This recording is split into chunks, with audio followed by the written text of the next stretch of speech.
এবার চলে যাব অন্য খবরে। লোকসভা নির্বাচন সামনেই, আর লোকসভা নির্বাচনের নির্ঘণ্ট প্রকাশ হয়েছে শনিবারে। 48 ঘন্টার মধ্যেই, কম সময়ে বলা যায়, রাজ্যের ডিজিপিকে সরিয়ে দিল, রাজ্য পুলিশের ডিজিকে নির্বাচন কমিশন। রাজীব কুমারকে সরানো হলো, এলেন বিবেক সাহায়। নাম পাঠানো হয়েছিল 3টে, কিন্তু এই 3টে নামের মধ্যে পছন্দ হয়নি নির্বাচন কমিশনের। তাই আলাদাভাবে বিবেক সাহায়কে নির্বাচন কমিশন রাজ্য পুলিশের ডিজি করলো। 2016 বিধানসভা ভোটের সময়ও রাজীব কুমারকে সরানো হয়। 2016-তে কলকাতার পুলিশ কমিশনার ছিলেন, নির্বাচন কমিশন তাকে সরায়, রাজীব কুমারকে সরায়।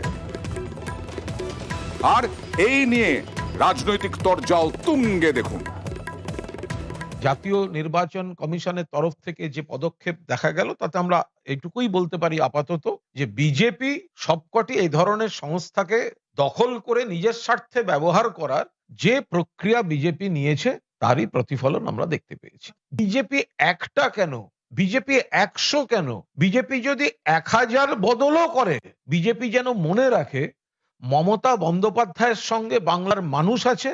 এগুলোর সঙ্গে ফলাফলের কোনো সম্পর্ক থাকবে না। ভোট হবে, বিজেপি হারবে। প্রথম রাজ্যের কোন পুলিশ অফিসার আমরা দেখলাম যাকে ডিজি করা হলো, যে পালিয়ে বেড়াচ্ছিল, এবং যার জন্য মমতা বন্দ্যোপাধ্যায় ধর্ণা দিতে গেছিল, তাকে যেন অ্যারেস্ট করা না হয়। কিন্তু প্রমাণিত তৃণমূল, স্বাভাবিকভাবে প্রমাণিত তৃণমূল যে তাকে সরিয়েছে। রাজীব কুমারের বিরুদ্ধে তো সিবিআই অ্যারেস্ট ওয়ারেন্ট ছিল, তাহলে পরে অবশ্যই সেই পুলিশ অফিসারের ইন্টিগ্রিটি নিয়ে প্রশ্ন আছে। আমরা দেখতে পেলাম একজন ডিআইজি, আগে এসপি ছিলেন আমার জেলাতে, তিনি তো চাকরি ছেড়ে দিয়ে ড্যাং করতে তৃণমূলের ঝান্ডা ধরতে চলে গেলেন। এদের মতো অপদার্থ অফিসারকে সরানোই উচিত। ইলেকশন কমিশনকে আমরা বলেছিলাম, শুধু রাজীব কুমার নয়, তৃণমূলের যত দালাল, ইনএফিসিয়েন্ট, চোরটা পুলিশ অফিসার আছে, তাদেরকে সরাতে হবে নির্বাচনী কাজ থেকে।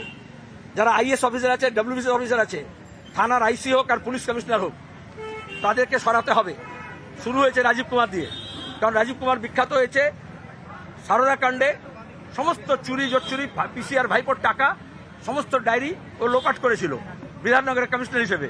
আমরা এই সমস্ত দুর্নীতিগ্রস্ত অফিসার, সমস্ত করাপ্ট অফিসার, পঞ্চায়েত এবং পুরসভা নির্বাচনে যারা জোচ্চুরি করেছে, যারা দারোয়ান হয়ে গেছে ইলিগাল কাজকর্মের, তাদেরকে সরাতে হবে দায়িত্ব থেকে।